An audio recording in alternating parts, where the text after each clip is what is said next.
Hello प्यारे बच्चों, नमस्कार। कैसे हैं आप सभी? उम्मीद है आप लोग बिल्कुल बढ़िया होंगे, स्वस्थ होंगे, मस्त होंगे। तो एक बार आप लोग लाइव आ जाइए और जल्दी से जल्दी वीडियो को शेयर करिए, क्योंकि आज की क्लास में हम लोग क्लास 12th का वो फिजिक्स का एक 5 नंबर का ऐसा सवाल है जो आपके फाइनल बोर्ड परीक्षा के लिए काफी ज्यादा महत्वपूर्ण है। हो सकता है कि इस साल ये क्वेश्चन पूछा जाएगा और ये आपको समझ में भी आएगा 100%। क्वेश्चन क्या है कि संधारित्रों में संचित ऊर्जा यहाँ पे 1/2 एप्सिलॉन नॉट ई स्क्वायर का व्यंजक स्थापित करें। ठीक है, ये क्वेश्चन बहुत ही ज्यादा फेमस है आपके फाइनल बोर्ड परीक्षा के लिए। मात्र 10 मिनट के अंदर ये हम आपको समझाने वाले हैं और मात्र 10 मिनट आप हमको टाइम दीजिए, ये क्वेश्चन आपको 100% समझा देंगे हम। ठीक है, लेकिन आपको करना क्या है कि अगर आप ये क्लास कर रहे हैं तो करके, ठीक है, उसको 1 से 2 बार कॉपी में क्या करिए, अपने से प्रैक्टिस कीजिए। 100% है, बन जाएगा। 100% हम गारंटी लेते हैं कि ये बनेगा आपसे। ठीक है, तो चलिए, चैनल पे पहली बार आए हैं तो आप लोग क्या करिए, जल्दी से जल्दी आप लोग सब्सक्राइब कर दीजिए, वीडियो को बाबू शेयर कर दीजिए। ठीक है, ज्यादा टाइम नहीं लगेगा। जल्दी से जल्दी आप लोग चैनल को सब्सक्राइब करके बेल आइकन को प्रेस करके ऑल पे, और लाइक नहीं किए हैं लाइक कर दीजिएगा। व्हाट्सअप ग्रुप में आप ज्वाइन नहीं किए हैं, ज्वाइन कर लीजिएगा 9135742024। ठीक है, अगर आप कक्षा 12 की तैयारी करना चाहते हैं तो फटाफट से इस व्हाट्सएप ग्रुप में ज्वाइन हो जाइए। तो चलिए बाबू, क्लास को शुरू करते हैं। क्वेश्चन क्या है हमारा? क्वेश्चन आपको पता है कि किसी संधारित्र की धारिता को परिभाषित कीजिए, है ना। किसी संधारित्र की धारिता को परिभाषित कीजिए। तो किसी संधारित्र की धारिता क्या होता है कि उसमें कितना वो आवेश संचित कर सकता है, उसी को तो संधारित्र की धारिता कहते हैं। कि किसी संधारित्र की धारिता क्या होता है कि उसमें कितना वो आवेश संचित कर सकता है, उसे संधारित्र की धारिता कहते हैं। और प्यारे बच्चों, इसे फैराडे से क्या किया जाता है, यहाँ पे इसका मात्रक फैराडे होता है। ठीक है, संधारित्र की धारिता का मात्रक फैराडे होता है, ये आपको पता है। चलिए, इसको हटाते हैं, मेन मुद्दे पे आते हैं हम लोग कि किसी समानांतर प्लेट संधारित्र में संचित ऊर्जा के लिए क्या करिए, व्यंजक स्थापित कीजिए। दिखाइए कि संधारित्र में संचित ऊर्जा का घनत्व हाफ यहाँ पे एप्सिलॉन नॉट ई स्क्वायर होता है, जहां पे ई क्या है, प्लेटों के बीच क्या वैद्युत क्षेत्र है। चलिए, इसको हम लोग प्रूफ करते हैं। तो सबसे पहले तो आपको लिखना होगा कि किसी संधारित्र की धारिता क्या है, परिभाषित कीजिए। तो उसको आप लोग परिभाषित कीजिएगा। उसके बाद से लिखिएगा कि जब किसी संधारित्र को आवेशित किया जाता है तो उसके आयतन में संचित ऊर्जा हो जाती है ना। यानी जब भी किसी हम लोग संधारित्र को उसमें चार्ज देते हैं, आवेशित करते हैं, तो क्या होता है कि बाबू उसके आयतन में जो ऊर्जा संचित होती है उसी को हम लोग क्या कहते हैं, तो उसी को संधारित्र का संचित ऊर्जा घनत्व कहते हैं। यहां पे आप लोग क्लियर कर लीजिएगा कि बाबू यहाँ पे संधारित्र का संचित ऊर्जा घनत्व किसे कहते हैं। तो सिंपल सा लिखिएगा कि जब भी किसी संधारित्र को हम लोग आवेशित करते हैं, जब भी हम उसको चार्ज देते हैं, तो उसके आयतन में क्या होता है, ऊर्जा संचित हो जाती है, और उसी को क्या कहा जाता है, तो संधारित्रों का संचित ऊर्जा घनत्व कहा जाता है। ठीक है, और आवेश मतलब संधारित्रों का संचित ऊर्जा घनत्व को हम लोग स्मॉल यू से सूचित करते हैं, और यू इक्वल टू क्या होता है, कैपिटल यू बटे में क्या होता है, भी होता है। तो ये भी आप लोग ध्यान में रखिएगा। या तो आप एक और डेफिनेशन बना लीजिए कि संधारित्रों के एकांक आयतन में संचित स्थितिज ऊर्जा को हम लोग क्या कहते हैं। तो बाबू याद रखना है कि संधारित्रों का संचित ऊर्जा घनत्व इसे कहा जाता है। तो देखिए, आप लोग इसको याद रखिएगा। इसे हम क्या कहेंगे, समीकरण 1 मान लेंगे। ठीक है, इसे क्या मानेंगे, समीकरण 1 मान लेंगे। लेकिन अब बोला गया है क्या कि समानांतर प्लेट संधारित्र की संचित ऊर्जा, यानी जैसे हमको पता है कि किसी, मान लीजिए कि कोई समानांतर प्लेट संधारित्र है, तो उसमें क्या होता है, तो आप लोग लिखिएगा कि यदि समानांतर प्लेट संधारित्र का क्षेत्रफल क्या है बाबू, ए है ना, उसमें कोई पारावैद्युत माध्यम है ना, के, उसका पारावैद्युतांक क्या है, के है। कोई पारावैद्युत माध्यम है, उसका पारावैद्युतांक क्या है, के है,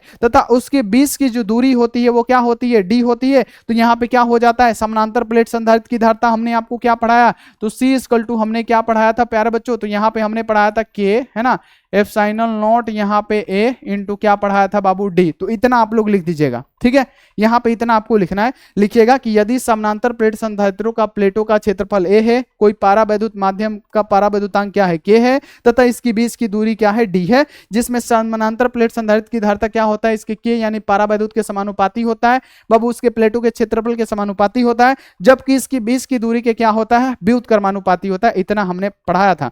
अब लिखिएगा यहाँ पे साफ साफ कि यदि प्लेटों के बीच उत्पन्न विभवांतर भी हो तो प्लेटों के बीच आयतन में स्थित संचित ऊर्जा क्या होगा। तो बाबू संचित ऊर्जा को हम लोग क्या कहते हैं, तो बाबू कैपिटल यू से सूचित करते हैं। कैपिटल यू इक्वल टू क्या होता है, संचित ऊर्जा बाबू हाफ यहाँ पे क्या हो जाता है, सीबी स्क्वायर हो जाता है। क्या हो जाता है, हाफ सीबी स्क्वायर। इसे हम क्या कहेंगे, समीकरण 2 कहेंगे। इसे हम क्या कहेंगे, समीकरण 2 कहेंगे। ठीक है, क्या कहेंगे, समीकरण 2। अब क्या करेंगे कि इस सी का मान क्या करेंगे, इस सी में भरेंगे। ठीक है, यानी समीकरण 2 में लिखिएगा आप लोग साफ साफ कि समीकरण 2 में लिखिएगा कि समीकरण, है ना, दो में है ना, यहाँ पे सी का मान भरने पर, सी का मान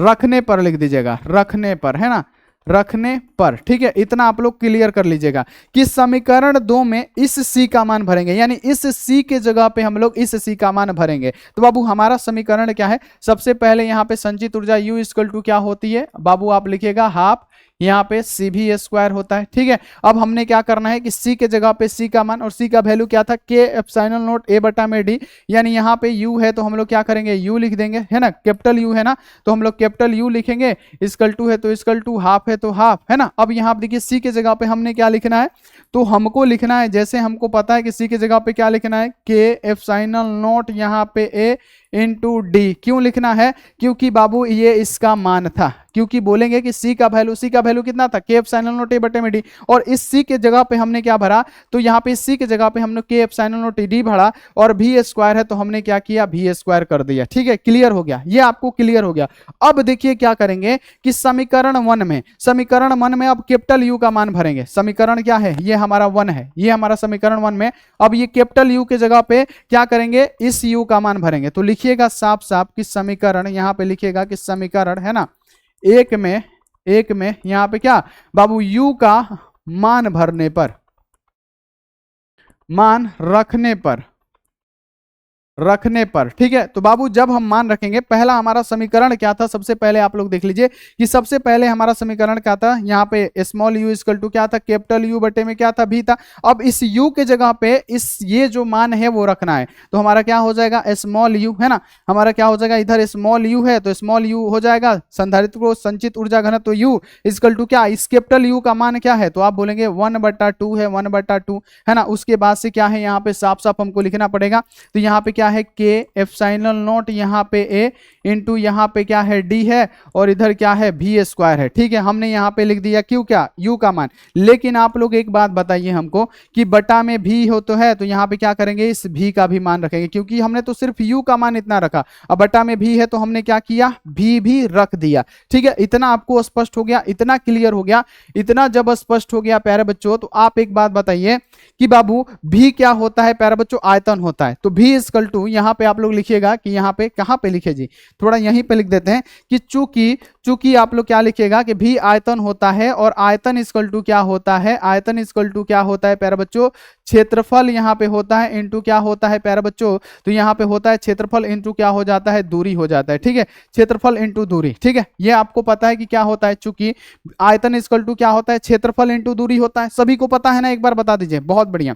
तो यहीं पे हम लिखते हैं, कहीं पे यहाँ पे तो जगह नहीं बच रहा, 1 मिनट रुक जाइए, इसको मिटा के यहाँ पे लिखना पड़ेगा। ठीक है ना, यहीं पे लिख देते हैं, चूंकि यहाँ पे याद रखना है कि चूंकि हम यहाँ पे ऐसे करके लिख देते हैं, चूंकि आयतन इक्वल टू क्या होता है, आयतन इक्वल टू क्या होता है, क्षेत्रफल इंटू दूरी। क्षेत्रफल इंटू दूरी को हम लोग क्या लिखेंगे, तो बाबू हम लोग लिख देंगे क्षेत्रफल को ए से इंटू दूरी को क्या, डी से, यानी भी इक्वल टू क्या लिखेंगे, ए इंटू डी लिखेंगे, ए इंटू डी लिखेंगे। बाबू इस भी की जगह पे हम लोग क्या लिख सकते हैं, ए इंटू डी लिख सकते हैं। ठीक है, अब देखिए क्या करेंगे, सिंपल सा ये हमारा समीकरण है, हम लोग लिख देंगे u है तो u है, मतलब क्या, स्मॉल u है ना बाबू, संचित ऊर्जा है तो संचित ऊर्जा U इक्वल टू क्या हो जाएगा प्यारे बच्चों, सॉरी यहाँ पे संधारित्रों की, यहाँ पे देखिए संचित ऊर्जा U इक्वल टू यहाँ पे क्या हो जाएगा, हाफ है तो हम क्या करेंगे, हाफ दे देंगे। ठीक है, उसके बाद से यहाँ पे क्या है, यहाँ पे जैसे जैसे है वैसे वैसे दे देंगे। यहाँ पे के एप्सिलॉन नॉट ए बटे में डी है, तो यहाँ पे हम लोग क्या करेंगे, के एप्सिलॉन नॉट यहाँ पे ए बटे में क्या है, डी है तो डी, और इधर क्या है, भी स्क्वायर है तो भी स्क्वायर, और ये जो बटा है ना, बटा में भी के जगह पे हम लोग क्या लिख सकते हैं, ए इंटू डी।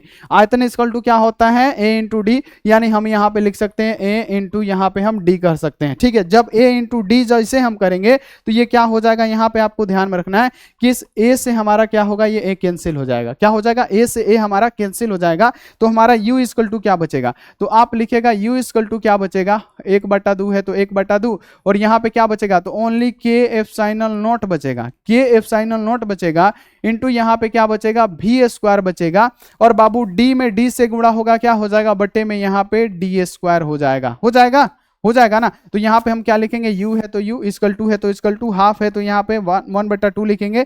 यहाँ पे क्या हो जाएगा, k एप्सिलॉन नॉट है तो k एप्सिलॉन नॉट। अब बाबू इसको हम कैसे लिख सकते हैं, तो एक स्टेप इसको अगर हम बढ़ाएंगे ना तो v बटे में यहाँ पे क्या d और इसका हम लोग द होल स्क्वायर कर सकते हैं। चूंकि अब यहाँ पे लिखिएगा कि चूंकि यहाँ पे आप लोग लिखिएगा कि चूंकि यानी चूंकि लिखिएगा कि E इक्वल टू क्या होता है, तो बाबू V इंटू क्या होता है, D होता है। चूंकि E इक्वल टू क्या होता है, वैद्युत क्षेत्र इक्वल टू क्या होता है, V इंटू D, तो हम लोग क्या लिखेंगे, E V बटे D के बदले हम लोग क्या लिख सकते हैं, E लिख सकते हैं। तो यहाँ पे हम लोग सिंपल सा क्या लिखेंगे, ध्यान में रखिएगा सभी बच्चे कि U है तो U इक्वल टू है तो इक्वल टू हाफ है तो हाफ, यहाँ पे क्या हो जाएगा K एप्सिलॉन नॉट है तो K एप्सिलॉन नॉट, और V बटे D के बदले हम लोग क्या लिख सकते हैं, E यहाँ पे हम लोग स्क्वायर लिख सकते हैं, E यहाँ पे हम लोग स्क्वायर लिख सकते हैं, चाहे एक ब्रैकेट हटा ही देते हैं कोई बात नहीं, E स्क्वायर लिख सकते हैं। लेकिन प्यारे बच्चों हमारा तो सेम नहीं आ रहा है, यहाँ पे K कोई आ रहा है, तो बाबू K जो अगर होगा ना, मान लीजिए कि यदि प्लेटों के बीच वायु या निर्वात का माध्यम हो तो K इक्वल टू, चूंकि K इक्वल टू क्या होता है, K इक्वल टू 1 होता है, तो हम लोग K का मान अगर 1 रखेंगे तो हमारा प्रूफ क्या होगा, U इक्वल टू क्या हो जाएगा 1/2, और यहाँ पे क्या हो जाएगा K, मतलब K तो हट जाएगा है ना, K 1 से गुणा करिएगा इसमें तो ये सब को क्या होगा, हट जाएगा, यानी क्या बचेगा यहाँ पे, तो 1/2 एप्सिलॉन नॉट, और यहाँ पे क्या बचेगा E स्क्वायर, और इसी को हमको क्या करना था, प्रूफ करना था। देखिए तो इसी को हमको प्रूफ करना था ना, देखिए यहाँ पे 1/2 एप्सिलॉन नॉट E स्क्वायर, तो हमने क्या किया, इतना प्रूफ किया, तो ये आपको पूरा क्लियर हो गया होगा। चलिए एक बार शॉर्ट अंदाज में देखते हैं, ठीक है, शॉर्ट अंदाज में देखते हैं कैसे हो जाएगा। देखिए सबसे पहले आपको क्या करना है कि संधारित्र की धारिता को परिभाषित कर देना है, उसके बाद से लिखना है कि संधारित्र का संचित ऊर्जा क्या होता है, कि जब किसी संधारित्र को आवेशित किया जाता है तो उसके आयतन में क्या होती है, ऊर्जा संचित हो जाती है, जिसे हम लोग क्या कहते हैं, संधारित्र का संचित ऊर्जा घनत्व कहते हैं, और U इक्वल टू क्या होता है, कैपिटल U बटे में V होता है, जिसे समीकरण 1 मान लेंगे, ठीक है। और लिखेंगे कि यदि किसी समानांतर प्लेट संधारित्र में प्लेटों का क्षेत्रफल A है, माध्यम का पारावैद्युतांक क्या है, K है, और उसके बीच की दूरी D होती है, तो हम क्या लिखते हैं, C इक्वल टू क्या होता है K एप्सिलॉन नॉट A बटे में D। समानांतर प्लेट संधारित्र की धारिता क्या होता है, तो आप बोलेंगे कि C equal to K epsilon naught A बटे में D होता है, ठीक है।